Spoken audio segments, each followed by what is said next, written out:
শুভ সন্ধ্যা বন্ধুরা, সবাই কেমন আছো? আশা করি নিশ্চয়ই সবাই ভালো আছো। তো তোমাদের জন্য আবার আমি একটা নতুন ভিডিও নিয়ে চলে এসেছি। তো ভিডিওটি হচ্ছে কিভাবে নারকেল গাছ থেকে ডাব পাড়া হয়।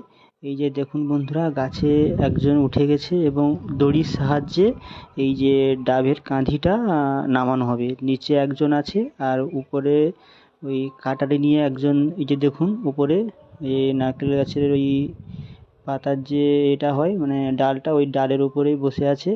আর দেখুন কত সুন্দর করে দড়ির সাহায্যে, এই যে দেখুন বন্ধুরা, কত সুন্দর করে দড়ির সাহায্যে ডাবের কাঁধিটা কত সুন্দর করে নিচে চলে এসছে।